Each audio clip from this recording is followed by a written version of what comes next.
Laugh at the cringe and learn from the crumble. This is Cringe and Crumble.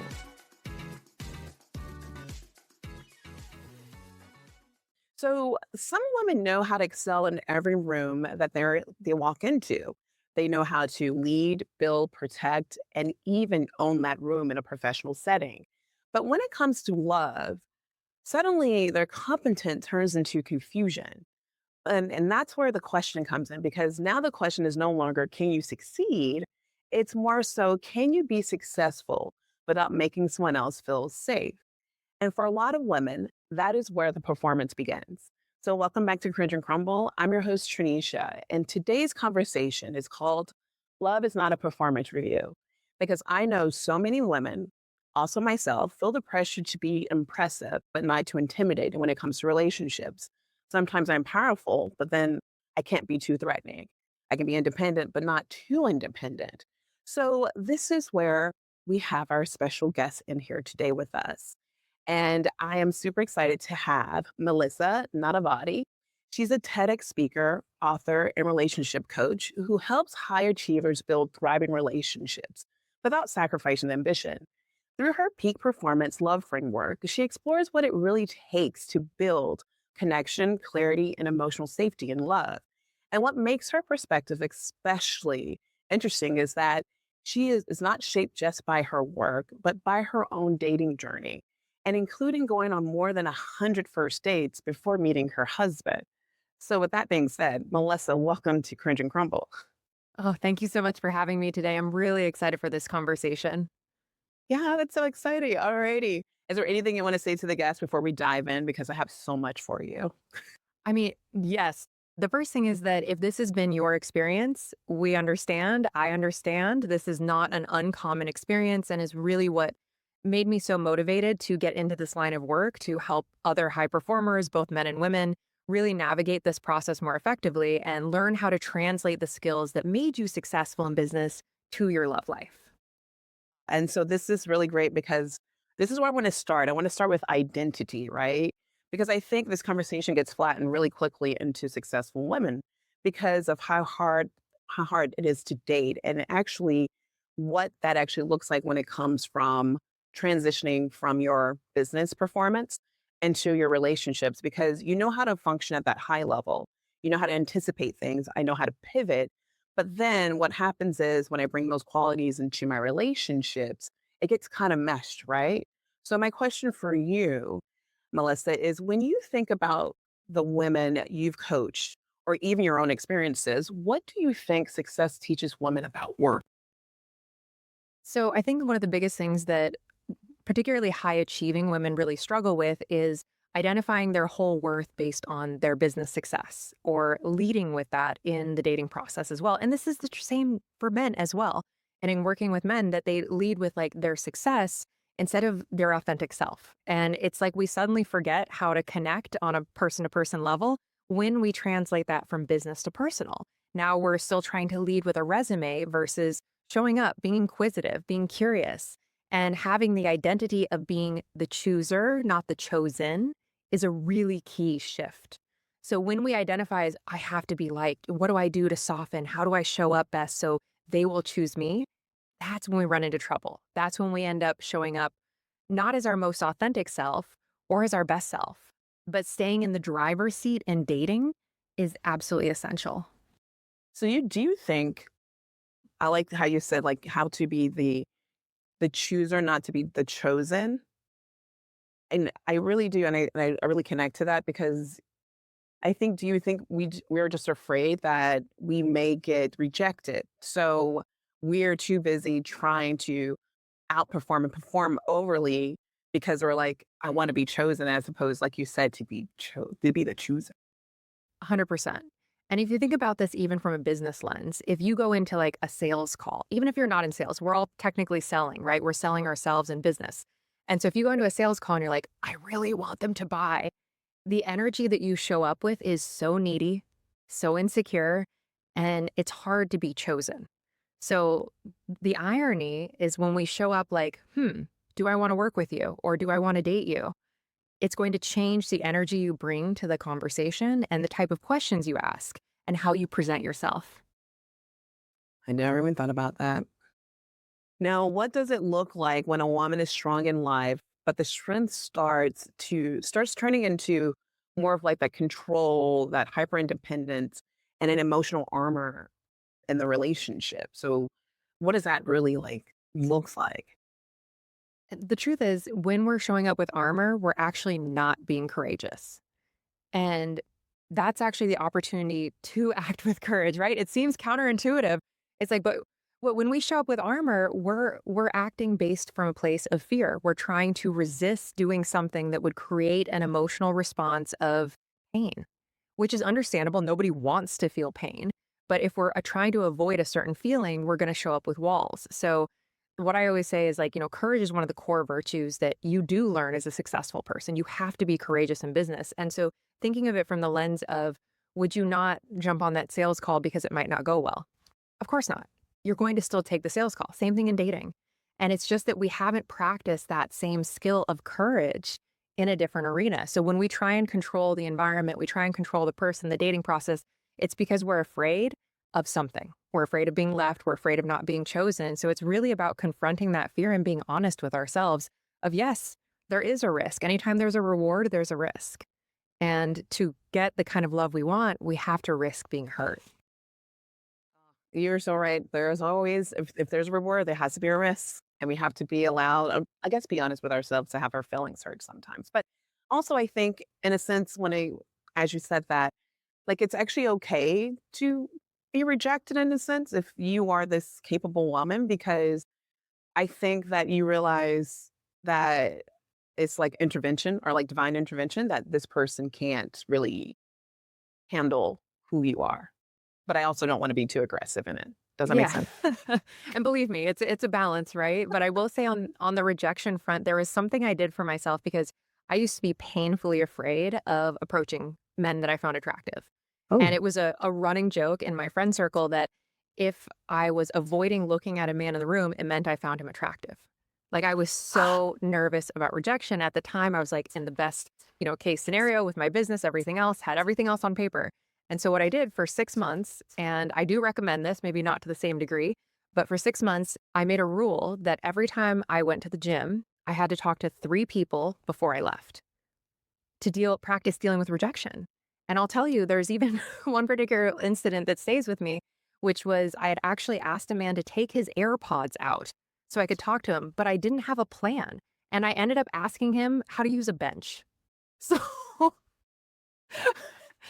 do these things though, like practice talking to people. Maybe it's not talking to 3 people every time you leave a gym, but maybe you go up to one person before you leave a coffee shop and just say hello. But we have to get practiced at feeling that sense of rejection because it reminds us on a biological level that we're not going to die, right? We think of rejection as the same thing as being cut or punched, right? It's the same as physical pain in our body and neurologically. So if you train in that emotion of rejection, it becomes less scary. That's really interesting because when I think about it, like I said, like like the name of the episode is like a performance review. Like when you get that constructive criticism, sometimes you can't even take it because you're like, oh, wait a minute, am I like, what did I do so wrong? Like, do they really like me? Like, how do I? And when you translate that into the dating world, it's the same thing. You're just kind of getting that constructive criticism. It's just feedback. Yeah. And it's also okay to not be chosen. Like the goal is not to be the most popular person to date. The goal is to find one person. And that is a really hard truth to, as a high performer, I'm sure you get it too. Like we want everyone to like us. And once you realize like the goal is not to be palatable to everyone. If you're palatable to everyone, you're nobody's, number one. And so not looking at it like, oh, I'm keep getting rejected. That means there's something wrong with me. It's like, no, you just haven't met somebody who has the level of confidence that is required to be with you. And that was a big thing for me too. I went on over 100 first. I think I got up to like almost 120 first dates, not because I was trying to, but because I kept running into people that weren't totally aligned. And when I finally met my husband, he was the first person that made me feel really celebrated and really good for the fact that I am driven and ambitious and he had the confidence within, right? For me to be better at certain things, for him to be better at certain things. And if you keep running into men who are like turned off, it doesn't mean you need to tone down. It just means you haven't found that one person. And the good news is it only takes one. then that actually brings us into the next section of men and power and attraction. Because the common, I guess, the misconception is that men are really intimidated by successful women. But you just proved that, of course, that's not true because you found an aligned partner. And, but I also wanted to dive a little bit deeper in that intimidation because even though we say men are intimidated by our success, are they just uncomfortable when they can't be centered or need or playing that like head of the household figure? Like that could probably be the issue. So my question for you is, what do you think is actually going on when people say men are intimidated by successful women? So, a couple things are going on. First is every time we go into a date, we are both, each party is coming in with a completely different lens of reality, right? Of what men should do, of what women should do. So, Hmm. when we're on a date with someone, the odds that our lenses meet up right away and that we're on the same page are almost zero. And so, it's an unpacking of that and having those early conversations of like, hey, what do you envision a relationship should look like?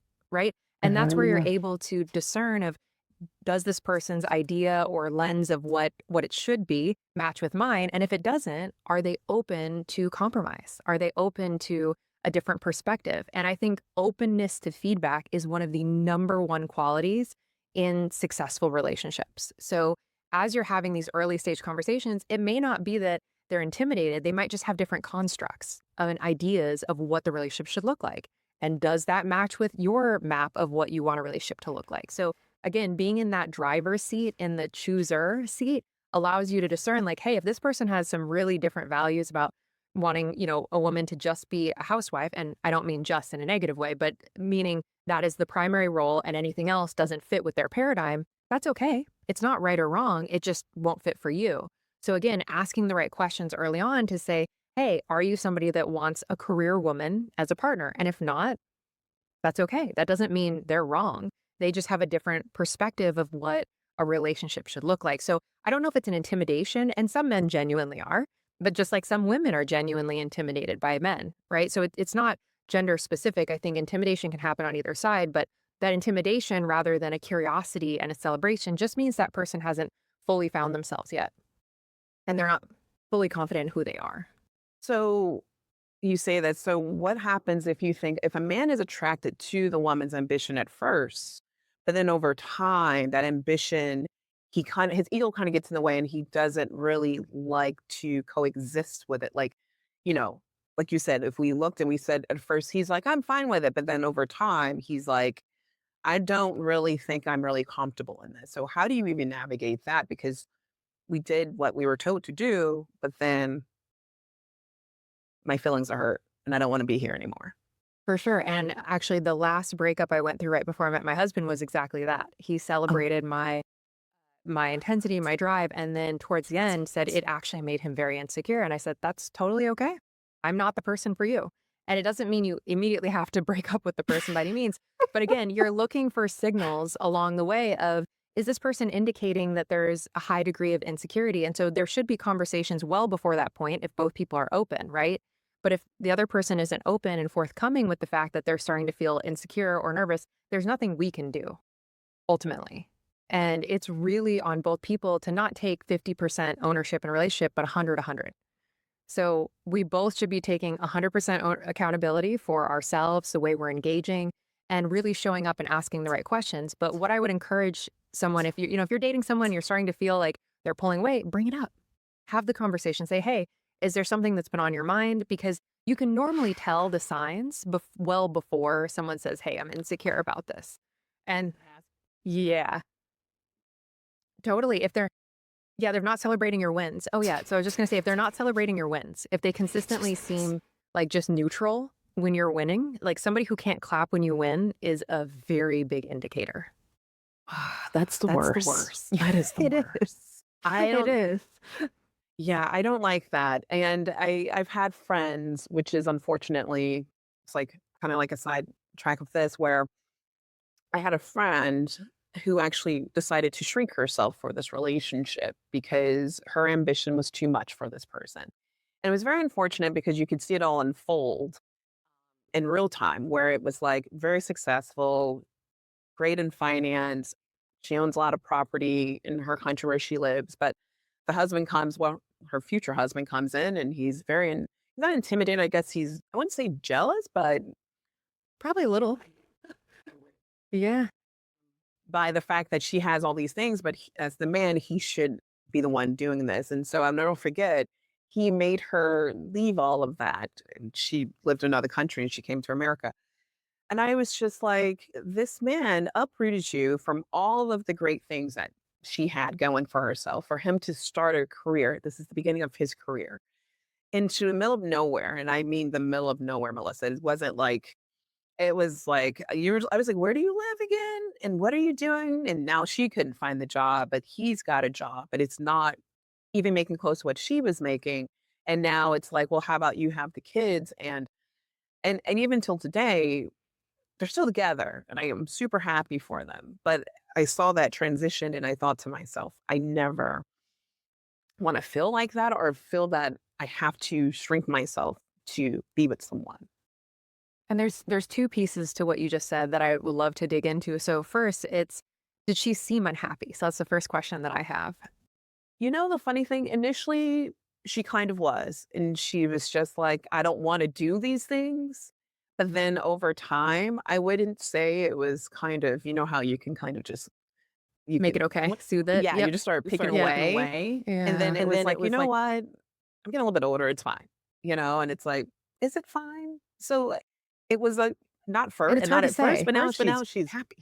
At Well, least I like to think she's happy. I mean, we all put I on hope so. great personas, so Yeah, and to that point, it's one of those things too. From the outside, it's always hard to tell, right? Unless it's our direct experience. Because what I do want to shy away from too is saying like, "Oh, I can't ever move for a man, or I can't ever do X, Y, Z." This sounded very not like that at all. However, her goals may have shifted. Maybe she didn't want to be the earner anymore, and so it's hard to say from the outside. But if there was that resistance, that's what draws concern for me. Is she now like shoving down her own needs? Not having the conversations that need to be had. Because if they ultimately came to resolution that that was the best next course of action for them, then good for them, whatever that may be. And everyone's journey looks a little bit different. But the thing is, we don't want to be so compromising that we are losing out on what we ultimately want. And goals can shift over time. Maybe she did want to be someone who stays at home. That's totally okay. And there's nothing wrong with that either. But it's really making sure that we're not giving up everything that we want for someone else and then holding that into resentment, because that's where the problems occur. It's not necessarily the choices, but can you live with those choices and will you be truly yeah. happy?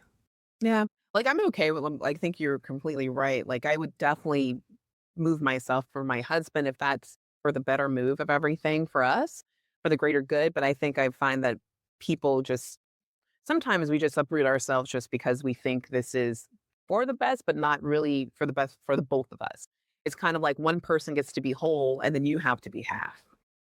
Yeah. And that's where too I think there's the opportunity to really get crystal clear on what are the day-to-day things that you need, right? Because if you look at relationships, I always like to talk about it in seasons. So, especially with high performers, you're going to have different seasons where one of you might be striving a little bit more than the other and you might be a little bit more in a supporting role.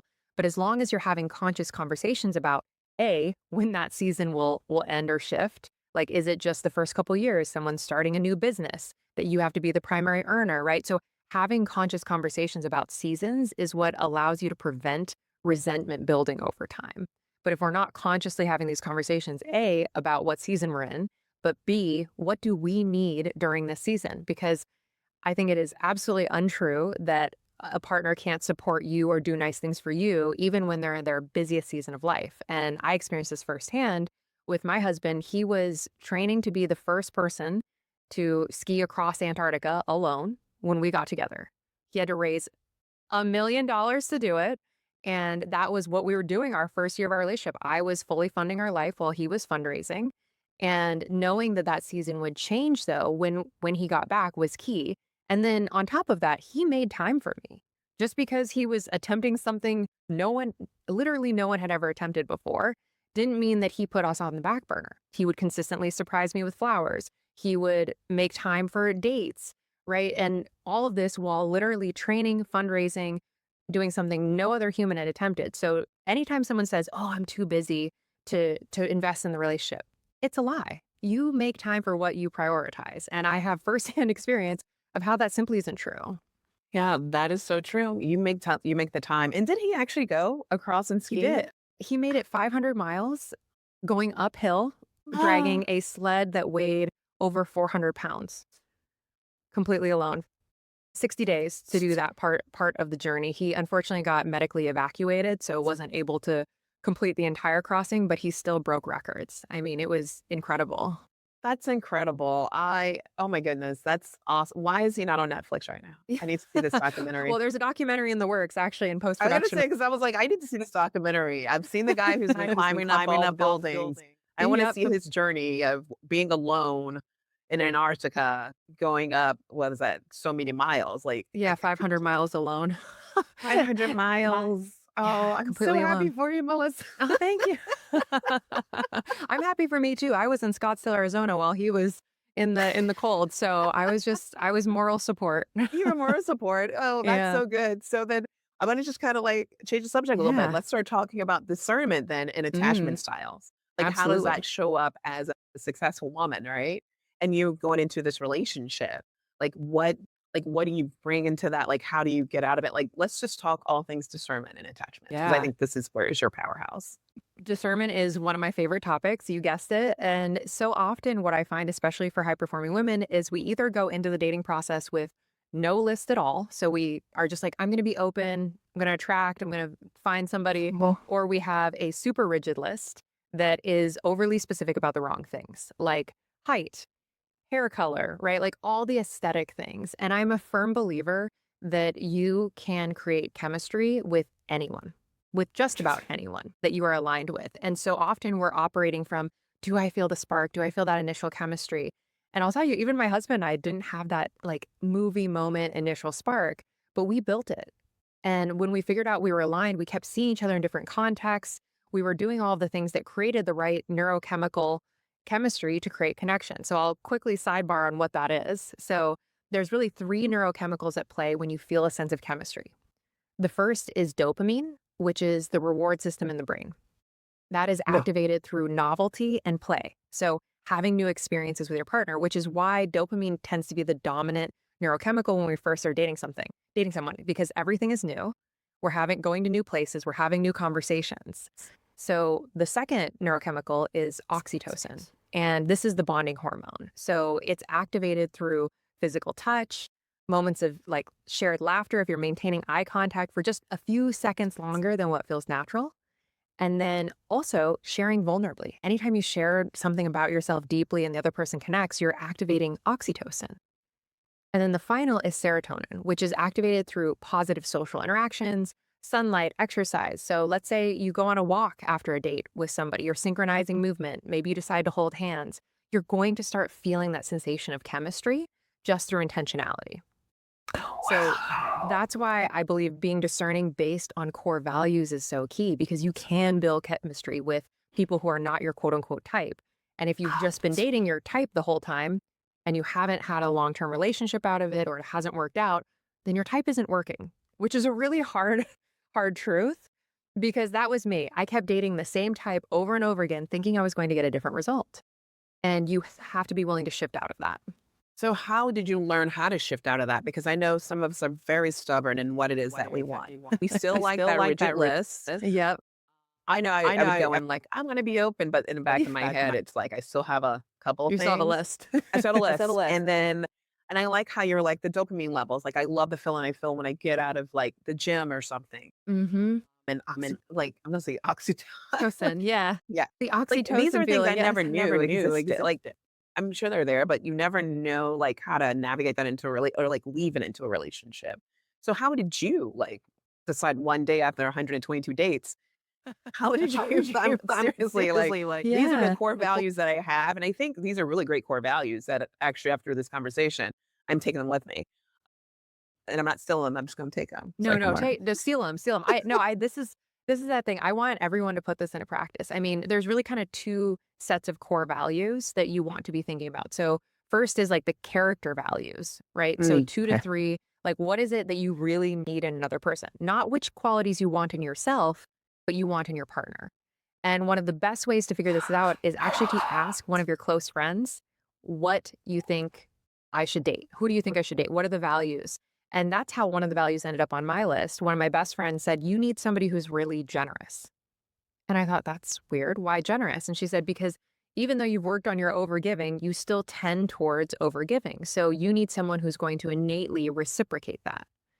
And that is a core value I wouldn't have thought of. I knew integrity was, but generosity had never been on my list before. And then the other set of values is lifestyle values. So this does not mean you have to do the same hobbies. Like you don't both have to play pickleball. You can have different hobbies, right? But it's really about having shared like desires around what you want your life to look like. Are you somebody who enjoys travel? Do you enjoy new experiences? So getting on to that level of like what sort of two or three kind of core lifestyle values. Like one of them for me is I am sober. So I don't drink anymore. I used to drink way too much. And so for me, dating somebody that was sober felt somewhat limiting, but it was something that I knew I had to have lifestyle wise. And just so happens, my husband's sober. So having really crystal clear lifestyle values and core values is how you become more discerning. And that started, I would say, around like, I would say like date 80 or 90. I was like, okay, I got to redo my list. I got to stop having it be so rigid, but just pick a couple of core values. And my dating experience totally changed. I was able to quickly discern, all right, is this somebody I want to continue seeing very quickly? Because instead of just looking for chemistry, you're looking for like real longevity in terms of that compatibility. And that was the key for me. That's that's amazing. So now I know all the girlies are gonna be like, we should all have a conference once a year with all my friends. We're gonna build a PowerPoint. Depending on the person, everyone has to switch names about Yes, why you're a great person and what you should look for in your next person. Actually, I kind of like 100%. this. I think this is a great idea. I would have never, go to your friends. What do I need in a man? But They're then going to what know would you better than say? you sometimes. They really will. They're going to know better than you sometimes because they will have watched your entire dating experience, right? From the sidelines. We're always sharing with our friends, okay, this is what's happening with this guy. And we are often clouded by chemistry. So getting the input of friends of saying, hey, what's some common themes you noticed when I was dating? What should I stop doing? Like getting that kind of constructive feedback from your friends will change your life. That's amazing. And I love that when you have a healthy friendship group like that, that you can actually do that. So what would you say, like, if someone they don't have such a healthy friendship group, but they have a kind of like a group that's not too toxic, but when sometimes you're surrounded by individuals who believe and do the exact same things that you're doing, like you said, you should align yourself with someone who is probably sober or doing all these other things. Like, how do you know like you're getting good advice from your friends as opposed to like, I don't know, like the advice that they would probably want for Yeah, themselves? so that's a great question. And I will say that making sure that that friend that you're asking for advice is living a life that you respect. People who are living it, right? And I started surrounding myself actually, especially towards the end of my journey of being single, around couples. All my friends, I was like, I want to be in the energy of other girlfriends who are not negative about dating because one of the most toxic, and I don't use that word lightly, but one of the most toxic things you can do is stay in this cycle of being around people who say things like there's no good men, all men are bad, blah blah blah. Like if there's that much negativity, it's going to reinforce and show up how change how you show up on dates. And so getting around people that have really healthy relationships that you admire will also show you what's possible. So it puts you in a positive place, and spending time with other women that are in healthy relationships, those are the women I would ask for advice, for insight into myself and what they're witnessing within me because they're living it. But if you're asking somebody else who's been single for a decade, who doesn't know what they're doing about what qualities you need, they probably don't know. and I'll say that even for myself. I was shocked. I was getting asked relationship advice well before I got into this profession and when I was single, and I thought, I don't feel comfortable transitioning into this career until I am living my message, until I am in that healthy relationship. Because I really, really believe that the best people to get advice from are the ones that are living the life that you want. I like that. That's just in general. I think that's a great motto, Melissa. That's Thank you. I like it. You should put that as a little quote from you. Yeah. So now that you are in a great relationship and you've surrounded yourself with amazing people, like what does that leadership style looks like in your relationship now, right? Because you went from being this independent woman to now having a loving, I'm sure, healthy relationship with your husband. what does that dynamic look like? Because we're not looking back to the old stereotypes that we're all used to, like the woman stays at home, the husband brings in the money. Like, what does that look like for you? For us, we are very equal in how we lead. And there's different categories where each of us will take leadership. Still, kind of stereotypically, I take leadership in keeping our house stocked with food, just because I also enjoy cooking and grocery shopping. Now, does that mean I'm being forced into an old role? No. But No. I enjoy certain aspects of it. And I think we get too hung up on men should do this, women should do this. And even high performing women, they'll resist maybe doing something more feminine or in the home because they don't want to be put into that box. But true mastery of ourselves and in our relationship is being able to play on both sides of the duality. Like every one of us possesses feminine and masculine energy, and the real self mastery is being able to switch between each at different times.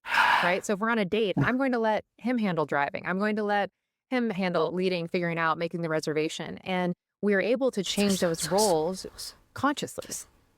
Now, it doesn't mean I have to just be in a leadership role in one area or he does either, but it's the practice of continually having the conversations of, hey, do you want me to take the lead on this or do you? Simple question. We forget we can ask that. Or even I will tell him, and he knows this now, sometimes he'll very sweetly ask, like, hey, what do you want for dinner? If we're ordering, some sort of takeout. And instead of saying, oh, I'm not sure, I'll just say, hey, I want you to take the lead on this. I want you to make the choice. You pick. Right.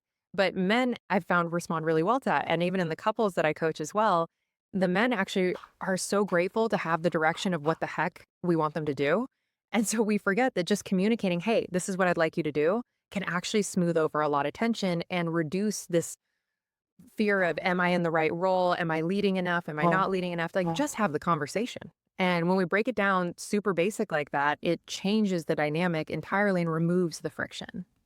You're so right. All you have to do is communicate. And I love that you're just like, you know what, you take the lead on this because it takes the work out of guessing of who's going to do what.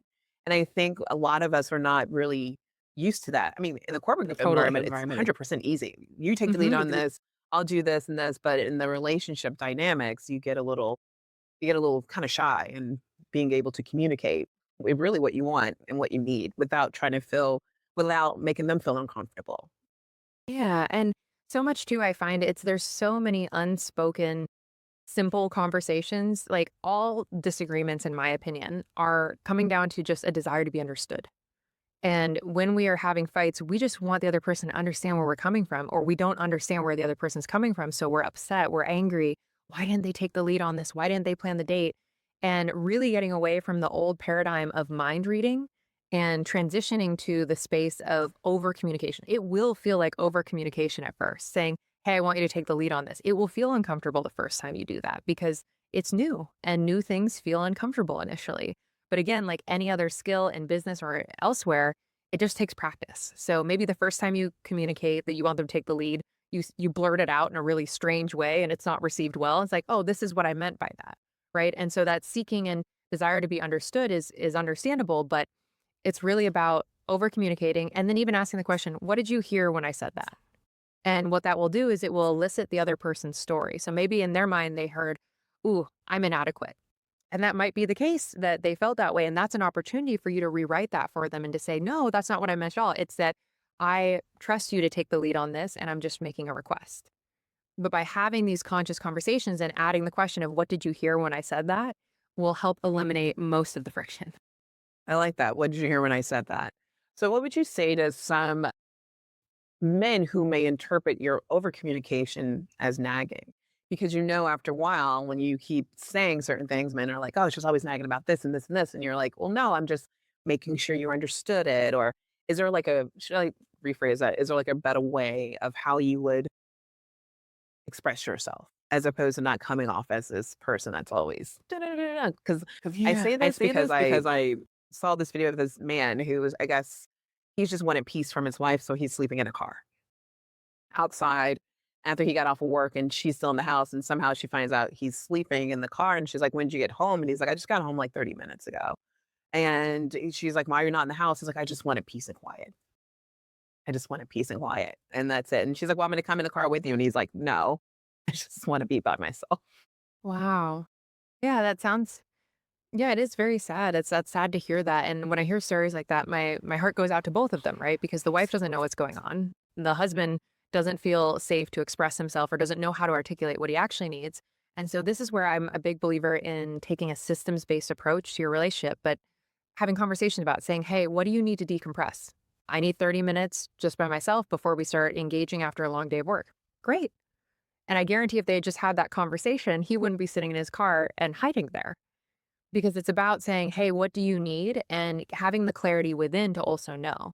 Like, do you need a little bit more alone time? Do you need a little bit of time before we start engaging? And to answer your question more directly, though, about how to communicate it better, again, sort of a systems-based approach. Make it a Mhm. practice every Sunday to do a quick check-in saying, "Hey, what is one or two specific things you need from me this week? Here's one or two specific things I need from you. I know it's a big week, so maybe you can just make the call on where we go to dinner for our date." Right? But having that forethought and looking at the week ahead rather than responding reactively is really the key to communicating in a way that doesn't feel like nagging. And then to add on to that, having them schedule it. I love a good calendar. If you know you are someone who forgets or your husband is someone who forgets, ask them to put it on the calendar. Oh, my calendar. I love it. You're like, I have it put on the calendar. Now I'm at the point in Done. my life, everything has to be on the calendar because I forget Same. everything. Yeah, I'm And I'm not going to like, it remember wasn't on anything. the calendar. And Calendar. why wasn't it on the calendar? And you can put tasks on the calendar or set up structure in your relationship. Are you the person that at the end of the day, you don't want to have to ask, your partner to take care of the dishes again? All right. So do you want to be the person in the evening who just knows that it's your responsibility to take care of like the night shift of, tidying the house or the morning shift? So it's just having those conscious conversations about it instead of allowing it to fester, which is where you get into like the quote unquote nagging cycle because you're not getting what you need and the way you're asking is progressively getting worse or more hostile, which doesn't work for anyone. Like there's two things when it comes to any kind of disagreement or fight. There is the topic itself and then there's the way you're talking about the topic. And the nagging comes in the usually in the way someone is asking. You're right. Yeah. And now I have to see, Melissa, this is wrong. No, It's I gotta okay. I'm like, not perfect either. I gotta go back. Now I feel like, okay, all right, I like this. I'm learning. This is why I'm so happy you're on the episode today. 'Cause No, this has been such a fun conversation too. I love the way you think about things as well. yeah, well, thank you. But I'm now gonna flip the script on you now because Yeah, now is I'm now have the question of how can women tell the difference between a man who's genuinely leading and a man who just wants control? fantastic question. I think in just in my experience and working with coaching clients, the kind of key distinction here is really the man who just wants to control will show up with insecurity in other areas. So so someone who is, can't let you plan anything, that's a fear-based reaction, right? Control is not from a place of confidence. Control typically when it comes to other people, like you can be controlling about your craft, your business. That's very different. But if you're controlling other people, there's a fear. And so you will start to see that insecurity show up in other ways. As we spoke about No. earlier, is that person unable to clap when you win? Do they try and minimize your success? In what other ways is that control showing up versus someone leading and just taking initiative? There's a certain level of confidence, true confidence, right? Not the fake alpha male confidence, but the true confidence, which there's nothing that you can do to make them feel insecure because they are truly secure in themselves. Like a truly secure man that is actually a quote unquote alpha is quiet about it. Loud alphas aren't really alphas. They're No, highly this insecure. very fear. It's fear-based. Yes. Very, very, very fear-based. And that is really the key difference is does this person have to be so loud and take up so much space? And where is that coming from? So just being really discerning about, okay, are they also very encouraging of me in other ways? Or are they trying to control everything, control how I express myself, control how I express success? And that is really the key distinction between that control versus the true leadership and confidence. That's good. Okay, I need to get a man so we can do this together. This is great, great. So that's That insane, but I really love your perspective on this. So for women who are actually listening, how can we make this as a part of our practice of what do we do? Like, how do we get to the level that you are and finding that great relationships? Don't go on 122nd dates, 122 days, shall I say. Yeah. But I mean, you know what? You know, Honestly, I think we probably all have, and we just never counted it. We're just yeah. out here doing it. But how do we put this in practice before we like wrap ourselves up? Because let them know this is not a performance review, but what do we do? What do we do? Yeah. Melissa, I I don't mean, know. the biggest thing is consistently putting yourself out there. And oftentimes when we've gone on a string of bad dates, we'll probably go through a couple months where we're not dating at all. I raise my hand because I did that too. You'd get frustrated, you would stop going on dates, you would stop trying. But first, again, putting yourself back in that place of being in the driver's seat, the chooser versus the chosen, and making that list of a couple core values, whether they are character values or lifestyle values. So having that crystal clear, and then put a calendar reminder. I love a good calendar reminder. Once a week, 2 hours. That's it.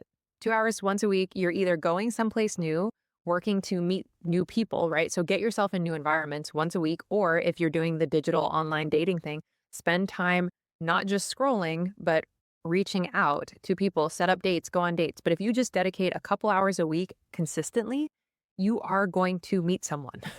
Oftentimes we say, like, oh, there's just no good people out there. But how many times have we actually been around new people? Are we not just going to the same restaurants, the same bars, hanging out with our same friends? It has to be new environments every week. And that was actually exactly how I met my husband.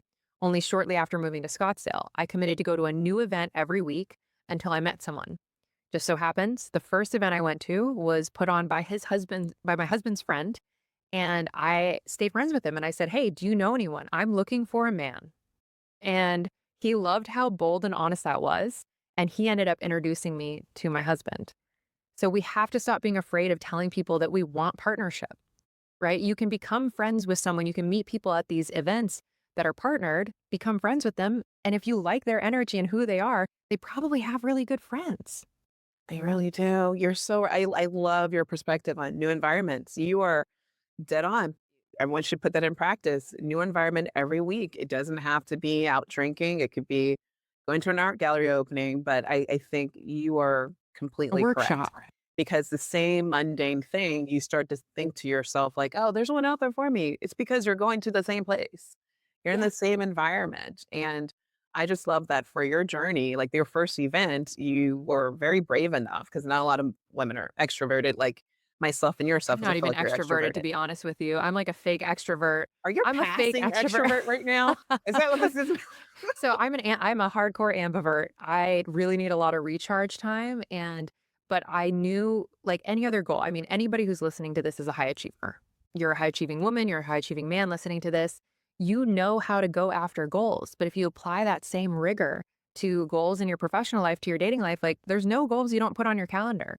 You're not going to skip the business meeting. You're not going to skip the sales meeting because you're scared. You're going to feel the fear and do it anyway. And really, like if you're leaning into the moments you're afraid and using fear as your compass, you're going to find your person. But your person is not in your current circle if you've already tried dating your current circle and it didn't work out. So we have to consistently do that. And trust me, I needed a lot of recharge time. I went to a new event every week. Actually, didn't meet my husband right away out of that event. It took a few more. I went to a few more events, but ultimately he ended up introducing us, was that husband's friend. And it was really just that consistent practice. I needed to be alone a bunch during the week, but then I would still go in these new environments. So if you are self-identifying as an introvert right now, I feel you, and there's still an opportunity here. That's this has been such a great conversation, Melissa. And I love that we ended it on this because this conversation alone, it's it makes you so excited to just go out right now. I want to just go out and go meet someone. Like honestly, after this, I'm like, you know what? I look cute. Let's just go out and just I'm go here to for a new it. environment. But no, this has been such a really eye-opening conversation because, like I said before, as a woman that I think I'm high achieving, Oh you yeah, always have absolutely. issues going into this dating world and how to, that weird how to navigate how I show up at work and I show up in relationships, but you've shown us that there's ways that you can weave both of these worlds together and it can be very successful for you in dating. So I thank you so much for being on this episode. And I just want everyone to remember that love is not a performance review, but it's easy to rest in love once you understand all those little nitty things that you taught us and we put them into action. So If there's anything you want to say to the audience before you leave, go right ahead. Well, thank you, first of all, for this wonderful conversation. This has been so fun. And I love hearing your perspective as well. And truly, for anyone listening, there's two things that have to occur for you to find your person. There is serendipity, but there's also strategy and action. And so you cannot have luck without action. We can sit at home all day manifesting and nothing happened, but if you have to step out of the door. You have to go into new environments and be in these new places. And at worst, you make some new friends. At best, you find your person. Thank you so much, Melissa. That's where to end off on. And so once again, thank you. Thank the Cringe and Crumble audience. Always remember to laugh at the cringe and learn from the crumble. Thank you. Laugh at the cringe and learn from the crumble. This is Cringe and Crumble. Until next time.